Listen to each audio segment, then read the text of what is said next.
Guardian angels, spirit guides, or your own intuition? I'll let you decide. When my children were little, they were about 2 and 3 years old, and we lived in New York, and we lived in a different house this time. In this house, there was it was like a one-story house, but the living room was over the garage, so it was quite a drop from that living room window. Well, I had it cracked one day, just a tiny little bit at the top of the window. It would either open from the bottom or it would open from the top, and I opened it at the very top, like this much, just to kind of let some air in. And I walked out of the room. And I was out of the room no more than 5 minutes when I heard a whine. And it was a barely there whine. It wasn't a cry or anything like that. And I heard, in my head, a man's voice say, "She's going to fall out the window." And I was kind of taken aback. And, of course, I ran into the living room, and sure enough, my youngest child at the time was sitting in the screen outside of the window.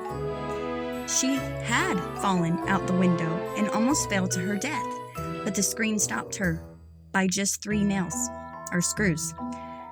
And the only way I was able to get her was by bracing myself up against the window and pulling her out of it. And I'm just thankful for whatever that was that day.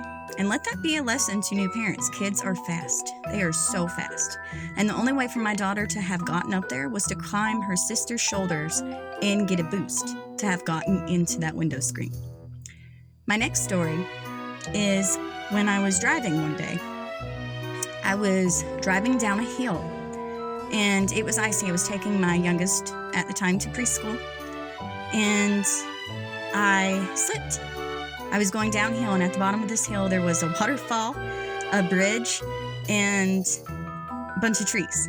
And at the top of this hill, I slipped. I slipped down the hill. The car started to spin out. It started to do, like it did a complete 180. And something said to me, "Take your hands off the steering wheel. And when it hits grass, slam on your brakes." Now, this wasn't more of like a voice so much as it was just a knowing. So that's exactly what I did. The hands went completely off the steering wheel, and I waited till I hit the grass, and I don't know how I knew I did, and I slammed on the brakes. And I was able to stop the car before it went back into the trees, or before it went down into the bridge, and just, it would have gotten my little girl who was sitting in the back. And I'm so thankful to this day for whatever that was. Another time, I was in another near car accident. In this case, a car pulled out in front of me. I was driving forward, and it pulled out in front of me, and I had this knowing. Instead of stomping on my brakes like most people do, I punched it, and I went up and around him. Now, these are just things that I just seem to know to do, except for the voice. Now, that was wild. Do any of you have any experiences like that?